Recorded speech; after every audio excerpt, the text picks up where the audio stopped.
Shalom sidang jemaat Jem Yun Long yang dikasih Tuhan. Selamat hari Minggu, selamat bergabung kembali di dalam ibadah GSJ Jem Yun Long. Langsung saja ke firman hari ini yang saya beri judul dalam menghadapi kegagalan. Apa yang harus kita kerjakan sebagai anak-anak Tuhan yang percaya kepada Tuhan saat kita harus menghadapi kegagalan. Untuk itu, saya undang sidang jemaat membuka firman Tuhan Yeremia pasalnya yang ke-31 ayat 16 sampai dengan yang ke-17.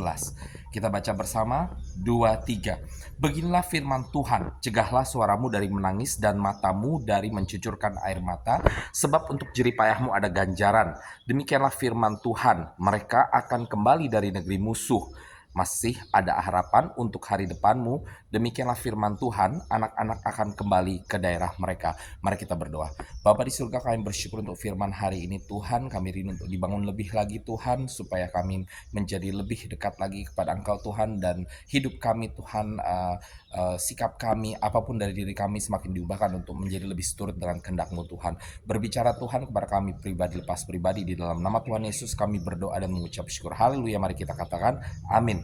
Puji Tuhan. Saudara, ada dua hal penting yang ingin saya bagikan yang perlu kita lakukan saat menghadapi kegagalan sebagai anak-anak Tuhan.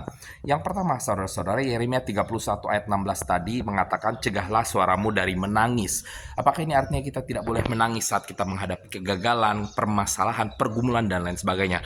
Tentunya saya dan saudara tetap boleh menangis. Tetapi berapa lama menangisnya saya dan saudara-saudara? Banyak orang yang menghadapi kegagalan atau jatuh atau menghadapi permasalahan menghabiskan waktunya dengan menangis saja. Pertanyaan saya satu, apakah menangis akan memberikan jalan keluar bagi saya dan saudara-saudara? Tentunya tidak. Untuk itu Tuhan mengajak kepada saya dan saudara-saudara di Yeremia 31 ayat 16 untuk mencegah ya dari menangis. Kenapa? Supaya jangan kita buang waktu. Menangis tidak masalah, tapi saat kita membuang waktu dengan menghabiskan waktu kita hanya dengan menangis, maka sia-sialah waktu kita tersebut. Tapi justru kita harus memakai waktu kita dengan baik ya. Saudara, 2 Korintus 7 ayat 10 mengatakan sebab duka cita menurut kehendak Allah menghasilkan pertobatan yang membawa keselamatan dan yang tidak akan disesalkan, tetapi duka cita yang dari dunia ini menghasilkan kematian. Artinya di sini kalau ada kesusahan atau pergumulan yang Tuhan izinkan terjadi di dalam kehidupan saya dan saudara-saudara yang menghasilkan pertobatan, maka ini tidak perlu disesalkan ya. Kita menyesal berlebihan kalau seandainya itu adalah hal-hal yang membawa kita semakin jauh dari Tuhan.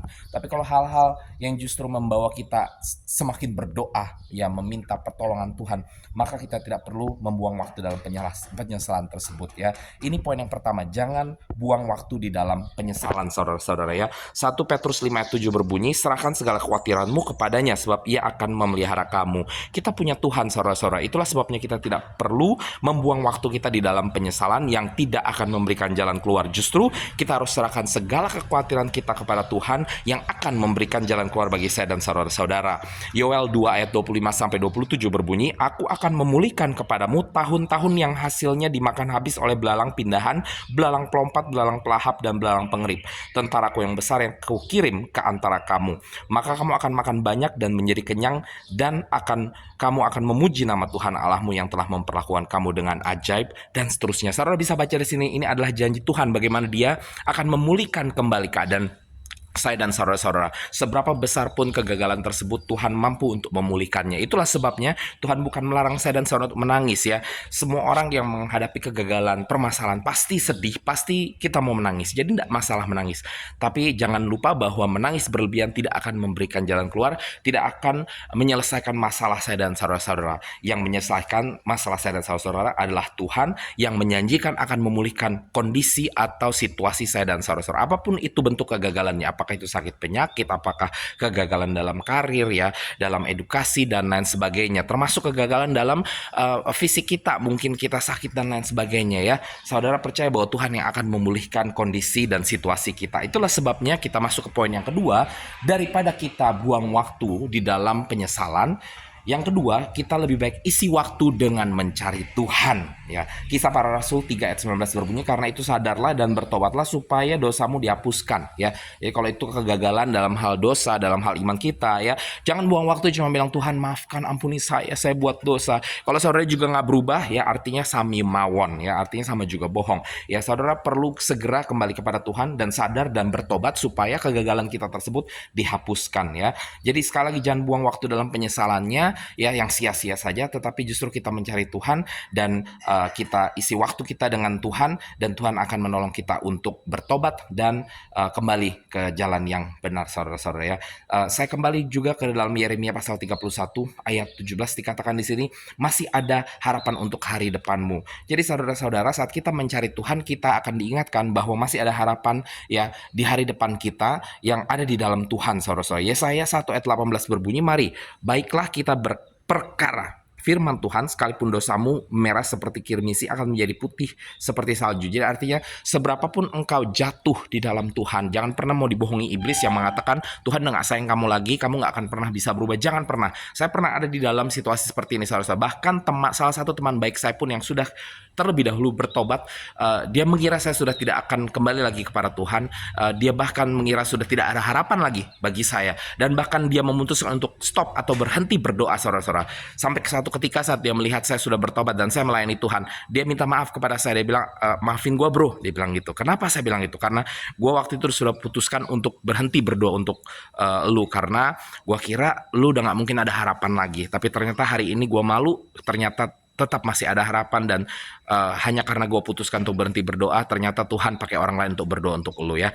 Jadi saudara-saudara, jangan percaya ya dengan tipu muslihat iblis yang mengatakan, oh kamu sudah terpuruk, kamu sudah jatuh terlalu dalam, sudah nggak mungkin lagi balik ya. Tapi Tuhan ingatkan di sini ya, mau semerah apapun dosa kita ya, atau kegagalan kita sampai seperti merahnya seperti kirmisi dikatakan di sini, akan menjadi putih seperti salju ya. Tetap ada harapan di dalam Tuhan bagi setiap orang yang percaya. Amsal 24 ayat 16 berbunyi, sebab 7 kali orang benar jatuh namun ia bangun kembali ya. Jadi saudara mau jatuh berapa kali pun ya, bukan artinya di sini kita jadikan suatu kebiasaan untuk jatuh ya, tetapi di sini artinya mengingatkan kepada saya dan saudara, seberapapun ya kita gagal, seberapa kali pun kita gagal, atau seberapa dalam pun kita gagal, di sini dikatakan kita akan bangkit kembali. Inilah janji Tuhan untuk saya dan saudara-saudara, bahwa dalam menghadapi kegagalan apapun dalam kehidupan kita, dalam aspek apapun dalam kehidupan kita akan bangkit kembali saat kita mencari Tuhan ya. Inilah 2 poin penting yang harus kita lakukan sebagai orang-orang yang percaya kepada Tuhan saat kita menghadapi kegagalan, menjalani kegagalan tersebut, melalui kegagalan tersebut. Maka saudara jangan buang waktu ya untuk kita menyesali doang, tetapi tidak melakukan apa-apa, karena itu tidak memberikan jalan keluar. Tapi justru kita harus isi waktu kita dengan mencari Tuhan yang menjanjikan bahwa ada harapan di masa yang akan datang, yang menjanjikan bahwa dia akan memberikan jalan keluar, yang menjanjikan bahwa segala sesuatu akan dipulihkan kembali ya. Kita stop buang waktu dengan penyesalan, kita isi waktu kita dengan mencari Tuhan dan izinkan Tuhan yang bekerja. Saya selalu katakan ya, do your best and God will do the rest. Jadi kita lakukan yang terbaik semampunya yang kita bisa lakukan, yaitu mencari Tuhan, berdoa kepada Tuhan ya. Kalau harus ke dokter, tetap ke dokter juga kalau sakit gitu ya. Lalu kalau harus bekerja ya, ada banyak orang kan yang kegagalannya dalam bentuk kehilangan pekerjaan atau kehilangan kekayaan dan lain sebagainya. Ya bekerja loh ya, hanya perubahan saja cara hidup. Yang dulunya mungkin kaya raya, ternyata sekarang harus hidup dengan bekerja keras. Tidak masalah saudara-saudara ya, itu hanya perubahan dalam kehidupan saja, tetapi Tuhan tetap ada, Tuhan tetap menolong ya. Jadi kita lakukan semampu kita, sebisa kita. Kalau sudah kita lakukan semampu kita juga tidak bisa apa-apa, maka serahkan selebihnya kepada Tuhan. Tuhan yang akan melengkapi segala sesuatunya, Tuhan yang akan menyempurnakan segala sesuatunya ya. Saya akan tutup sekali lagi firman hari ini dengan mengingatkan, saat kita menghadapi kegagalan atau permasalahan atau pergumulan dalam kehidupan, jangan yang pertama-tama buang waktu dengan penyesalan, tetapi isi waktu kita dengan mencari Tuhan, maka Tuhan akan memulihkan segala sesuatunya. Saya harap ini menjadi berkat bagi kita semua. Selamat hari Minggu, Shalom, Tuhan Yesus memberkati.